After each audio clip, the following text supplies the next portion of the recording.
안녕하십니까? 성서 기본교리 시간에 오신 여러분들을 진심으로 환영합니다. 성경의 기본교리는 총 6개의 주제로 구성되어져 있습니다. 오늘은 제5장 생활론, 다시 말해 하나님의 법과 그리스도인의 라이프 스타일에 관하여 함께 살펴보도록 하겠습니다. 제5장은 3개의 주제로 구성되어 있습니다. 하나님의 율법, 안식일, 청지기 직분 등으로 구성되어 있습니다.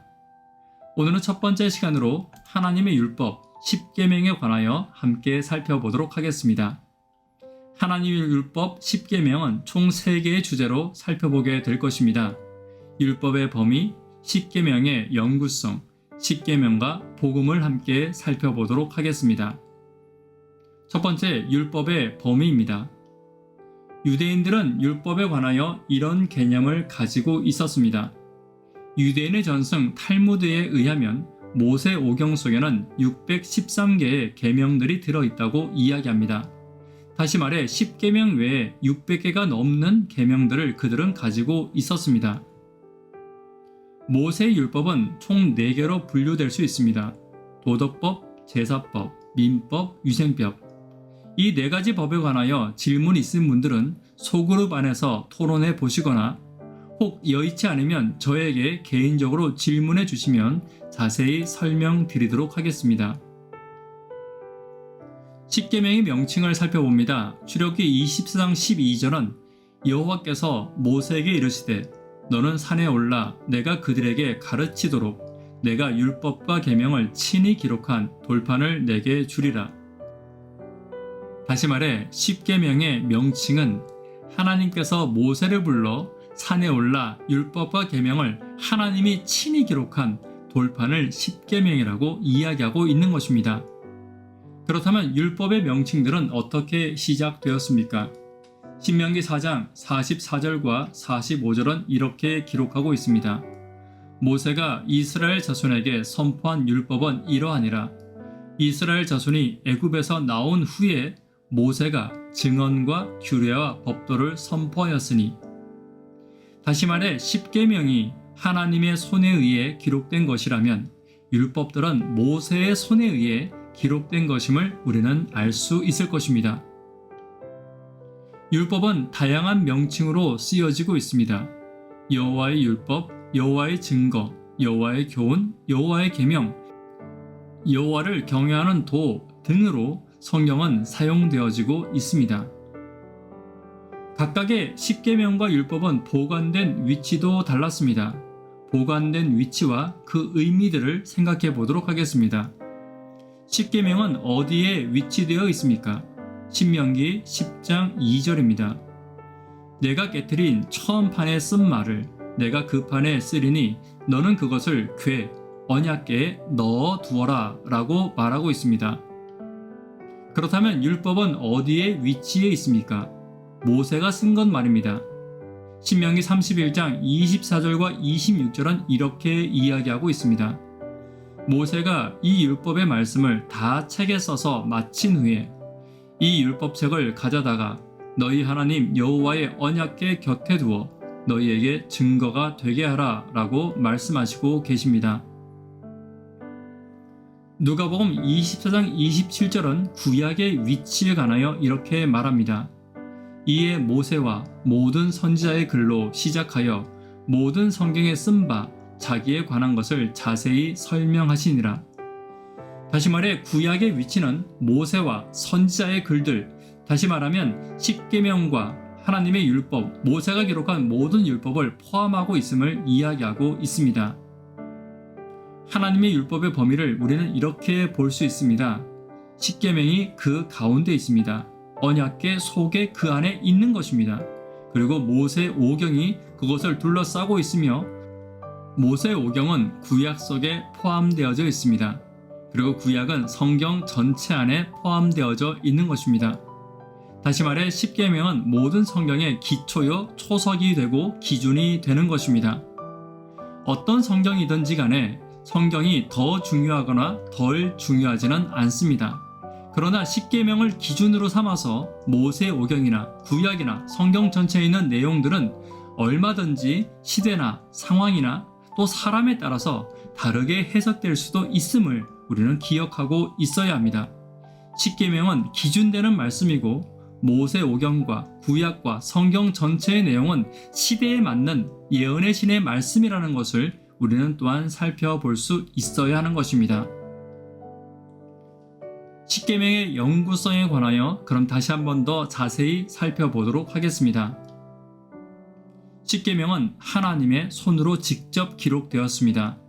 출애굽기 31장 18절입니다. 여호와께서 시내산 위에서 증거판 둘을 모세에게 주시니 이는 돌판이요 하나님이 친히 손가락으로 쓰신 것이라. 마태복음 5장 17절과 18절에는 예수님의 확증이 나와 있습니다.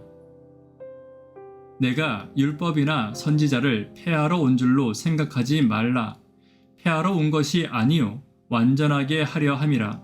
진실로 너희에게 이르노니 천지가 없어지기 전에는 율법의 1.1획도 결코 없어지지 아니하고 다 이루리라 라고 예수님께서 말씀해 주셨습니다. 여기서 말씀하시는 율법이란 십계명을 의미하고 있는 것입니다.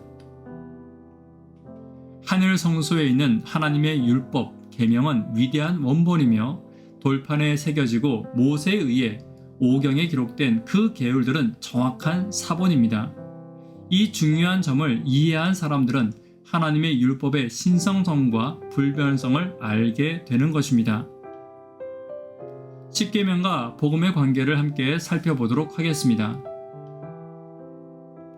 율법의 기능 첫 번째는 심판의 도구입니다. 죄의 삭은 사망이라고 로마서 6장 23절은 우리에게 단호하게 기록하고 있습니다. 율법의 기능 두 번째는 축복의 울타리입니다. 열왕기상 2장 3절 보도록 하겠습니다. 내 하나님 여호와의 명령을 지켜 그 길로 행하여 그 법률과 계명과 율례와 증거를 모세의 율법에 기록된 대로 지키라. 그리하면 내가 무엇을 하든지 어디로 가든지 형통할 것임이라. 라고 말하며 율법의 기능은 우리의 축복의 울타리가 됨을 우리에게 말하고 있는 것입니다. 세 번째, 율법의 기능은 몽학 선생의 기능입니다. 이같이 율법이 우리를 그리스도께로 인도하는 몽학 선생이 되어 우리로 하여금 믿음으로 말미암아 의롭다함을 얻게 하려 함이라 라고 갈라디아 3장 23절은 이야기하고 있습니다. 우리가 우리의 앞길을 어떻게 가야 할지 잘 모를 때 율법대로 가면 된다는 것입니다. 그리고 그 율법대로 가는 길 가운데 하나님의 지혜가 있는 것이고 하나님의 함께하심이 있는 것이고 하나님의 책임져 주심이 있다는 것을 결코 잊지 않게 되기를 간절히 바랍니다. 그렇다면 율법과 복음은 어떤 연관관계를 맺고 있습니까? 율법은 뿌리라면 복음은 열매와 같은 것입니다. 율법은 구체적으로 예시된 복음이며 복음은 펼쳐진 율법입니다. 율법은 뿌리이며 복음은 향기로운 꽃이며 그것이 맺는 열매라는 사실을 우리는 이해하고 있어야 합니다.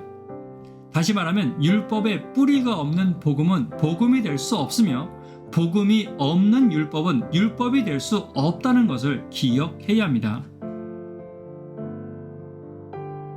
십계명의 정신은 율법 이전의 사랑입니다.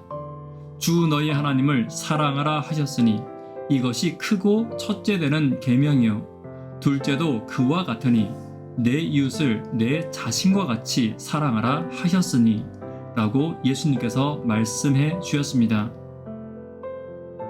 로마서 5장 8절에 십계명은 사랑의 극치입니다. 우리가 아직 죄인 되었을 때 그리스도께서는 우리를 위하여 죽으심으로 하나님께서 우리에 대한 자기의 사랑을 확정하셨느니라. 죄의 삭은 사망입니다. 십계명과 율법대로 우리를 판단한다면 저와 여러분들은 죽어야 하는 죄인입니다.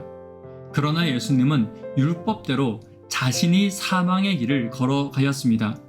그리고 그 율법대로 저와 여러분들을 다시 살리신 것입니다. 율법은 하나님의 법이고 하나님의 법은 사랑임을 결코 잊지 않게 되기를 간절히 바랍니다. 요한일서 4장 10절입니다. 사랑은 여기에 있나니 우리가 하나님을 사랑한 것이 아니요 하나님이 우리를 사랑하사 우리 죄를 속하기 위하여 화목제물로 그 아들을 보내셨습니다. 하나님의 율법은 사랑이며 그 율법으로 인해 우리가 살게 되었음을 결코 잊지 않아야 합니다. 그러므로 십계명은 이로 보건대 율법은 거룩하고 계명도 거룩하고 의로우며 선한 것임을 저와 여러분들이 기억해야 할 것입니다. 때로는 하나님의 율법이 우리에게 무거운 짐처럼 느껴질 때가 있습니다. 그러나 그 율법은 저와 여러분들을 보호하는 울타리이며 저와 여러분들이 그 율법대로 하나님의 사랑대로 다시 살게 되었음을 잊지 않는 저와 여러분 되기를 간절히 바랍니다. 오늘 저와 여러분에게 있는 율법을 소중히 하시고 하나님의 사랑을 더 깊이 율법을 통해 체험하시는 저와 여러분 되기를 간절히 바랍니다. 이 시간 개인적으로 또는 함께 예배하시는 분들과 기도해 주시기를 부탁드립니다. 감사합니다.